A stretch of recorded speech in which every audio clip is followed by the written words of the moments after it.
नमस्कार विद्यार्थियों। आज का हमारा टॉपिक है चक्रवातों के प्रकार में पहला शीतोष्णकटिबंधीय चक्रवात। पिछले वीडियो में मैंने आपको बताया था कि चक्रवात मुख्य रूप से दो प्रकार के होते हैं, शीतोष्णकटिबंधीय चक्रवात और उष्णकटिबंधीय चक्रवात। आज के इस वीडियो में हम शीतोष्णकटिबंधीय चक्रवात के बारे में पढ़ेंगे। शीतोष्णकटिबंधीय चक्रवात जो है वह निम्न वायुदाब के तूफान होते हैं जो ज़्यादातर गोलाकार, अंडाकार और वेज आकार में होते हैं। इसी कारण ये गर्द या निम्नन या ट्रफ के नाम से भी पुकारे जाते हैं। ये गर्द चक्र अधिकतर मध्य अक्षांशों में भिन्न वायु राशियों के संघर्ष के कारण उत्पन्न होते हैं। इसलिए ये हमेशा पछुआ हवाओं की पेटियों से ही संबंधित होते हैं। यही कारण है कि ज़्यादातर 35 डिग्री से 65 डिग्री अक्षांशों के बीच ये चला करते हैं। ये बिल्कुल वैसे होते हैं जैसे नदी की धारा में भंवर होते हैं। अब है इसकी आकृति और विस्तार। चक्रवात साधारणतः गोल और अंडाकार आकृति के होते हैं। इसमें अल्पदाब जो है वह ठीक केंद्र के समीप होता है और केंद्र से बाहर चारों तरफ वायुदाब क्रमशः बढ़ता रहता है। सामान्यतः गर्द चक्र में केंद्र और घेरे के बीच दाब का अंतर 10 से 20 मिलीबार तक होता है। कभी कभी पूर्ण विकसित शीतकालीन गर्द चक्र में यह अंतर 35 मिलीबार तक भी देखा गया है। ग्रीष्मकाल में आने वाले गर्द चक्र सामान्य तौर पर जाड़ों में आने वाले गर्द चक्रों से कम विकसित होते हैं।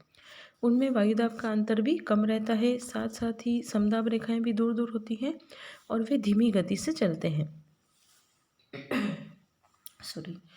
गर्द चक्रों के विस्तार में बड़ी भारी भिन्नता देखी जाती है। साधारणतः ये 1000 से 2000 किलोमीटर व्यास के होते हैं। कभी कभी इनका विस्तार इतना अधिक हो जाता है कि कोई 10 लाख वर्ग किलोमीटर क्षेत्र को ये घेर लेते हैं और कभी कभी इनका कम विस्तार होता है और ऊंचाई में ये 8 से 10 किलोमीटर तक देखे गए हैं। इनकी आकृति उल्टे वी आकार की होती है। फिर है प्रवाह दिशा और गति। चक्रवात कदाचित ही स्थिर रहते हैं। प्राय ये पवनों की दिशा में आगे बढ़ते हैं। पछुआ हवाओं के प्रदेश में ये पूर्व की ओर चलते हैं, परंतु सदा ही ये पूर्व की ओर नहीं चला करते। ये विशेष अवसरों पर ही विभिन्न मार्ग अपनाते हैं। इनकी प्रवाह दिशा और गति में भिन्नता होते हुए भी इनकी साधारण प्रगति तो जो है वह पूर्व की ओर ही होती है। पछुआ हवाओं अथवा शीतोष्ण प्रदेश की चक्रवातों की गति हमेशा अनिश्चित होती है। गति की यह भिन्नता ऋतु और स्थिति पर भी निर्भर होती है। ग्रीष्मकाल में की अपेक्षा जाड़ों में इनकी गति तेज होती है। ग्रीष्म में ये 32 किलोमीटर प्रति घंटा तथा जाड़ों में ये 48 किलोमीटर प्रति घंटा के हिसाब से चलते हैं। फिर है तापमान।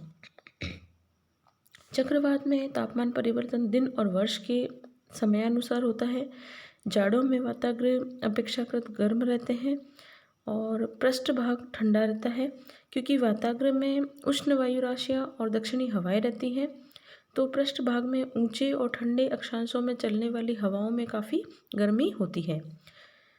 साथ ही पृष्ठभाग में हमेशा पाला भी गिरता है। ग्रीष्म ऋतु में यह परिवर्तन पिछले दिन के मौसम पर निर्भर करता है। साधारणतः चक्रवात का अग्रभाग अब ऋतुओं में उष्ण आर्द्र रहता है। पृष्ठभाग में आकाश स्वच्छ रहता है, अतः सदैव स्वच्छ मौसम रहता है। पृष्ठभाग गर्मियों में कुछ गर्म रहता है, परंतु इसमें शीतल हवाएं चला करती हैं। फिर है हवाएं। चक्रवात में हवाएं अधिकतर बाहर से भीतर की ओर चला करती है। यदि ये हवाएं भीतरी भाग में ही जमा होती रहे तो केंद्र का अल्पदाब भी धीरे धीरे समाप्त होकर पूरा चक्रवात ही नष्ट हो जाता है।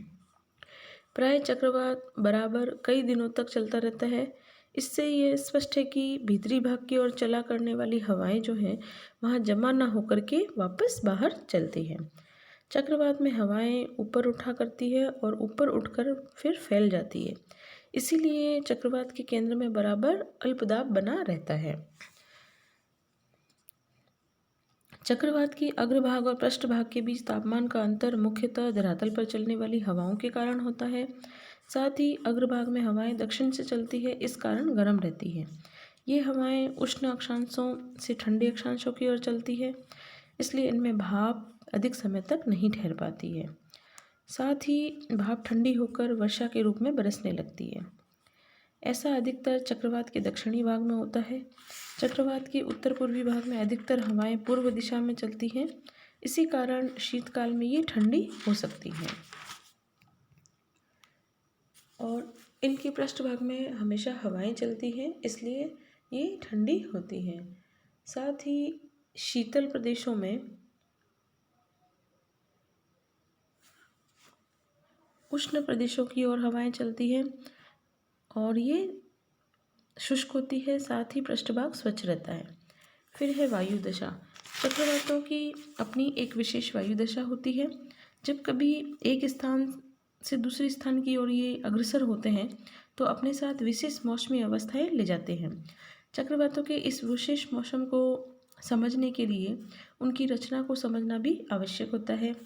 जैसे चक्रवात के केंद्र में न्यून वायुदाब होता है। केंद्रीय न्यून दाब के क्षेत्र के उत्तर पूर्व में उष्ण वाताग्र और उत्तर पश्चिम में शीत वाताग्र रहता है। तो चक्रवात के उष्ण वाताग्र में लगातार समुद्र से आने वाली उष्ण और तर हवाएं चलती है और ये हवाएं ठंडी हवाओं से मिलती है और ऊपर आगे बढ़ जाती है। इन गर्म हवाओं के ऊपर उठ जाने के कारण बराबर काले मेघ बने रहते हैं, जिससे भारी वर्षा और कभी कभी हिमपात भी होता है। जो जो इस उष्ण वाताग्र के उत्तर पूर्व की ओर बढ़ते हैं, गर्म हवा की कमी होती जाती है। साथ ही उष्ण वाताग्र के समीप वर्षा करने वाले वर्षी मेघों की जगह वर्षी स्तर बादल मिलते हैं, जो आगे अधिक ऊंचाई और उच्च स्तरीय मेघ बनते हैं, क्योंकि यहाँ गर्म हवा कुछ अधिक ऊंचाई पर होती है। उत्तर पश्चिम में शीत वाताग्र में ठंडी हवाएं बराबर गर्म हवाओं को नीचे की ओर धकेलती है। गर्म हवा के ऊपर धकेले जाने के कारण यहाँ भी बादल बनते हैं और वर्षा भी होती है। इस भाग में ठंडी हवाओं के धक्कों के कारण गर्म हवा बड़ी तेजी से ऊपर उठती है और कपासी वर्षी मेघ बनते हैं, जो भारी वर्षा करते हैं। चक्रवात के आने से पहले आकाश में श्वेत बादल की लंबी किंतु पतली टुकड़ियां देखी जाती हैं। साथ ही इन टुकड़ियों से ही चक्रवात के आगमन संबंधी हमको सूचनाएं भी मिलती हैं और बैरोमीटर में निरंतर पारा नीचे गिरता हुआ दिखाई देता है। चंद्रमा के चारों ओर प्रभामंडल बन जाते हैं, हवा बंद हो जाती है, नालियों से बदबू आने लगती है, तो समझ जाना चाहिए कि चक्रवात आ रहा है। चक्रवात ज्यों ज्यों नज़दीक आता है, बादल फैलकर घने हो जाते हैं। अंत में कुछ ही समय में आकाश पक्षाभिस्तरी बादलों से ढक जाता है और बाद में धीमी धीमी बौछार होती है। कभी कभी घनघोर वर्षा की झड़ी लग जाती है। वर्षा के साथ तेज हवा के झोंके भी लगते हैं। बैरोमीटर का पारा नीचे गिरता है और जैसे ही उष्ण वाताग्र पहुंचते हैं तो बैरोमीटर का पारा गिरने से रुक जाता है, वर्षा भी रुक जाती है, आकाश बिल्कुल स्वच्छ हो जाता है और मौसम सुहावना हो जाता है। उष्ण वाताग्र के निकलते ही मौसम बदलने लगता है, तापमान अचानक गिरने लगता है, जिससे ठंड भयानक रूप में बढ़ने लगती है।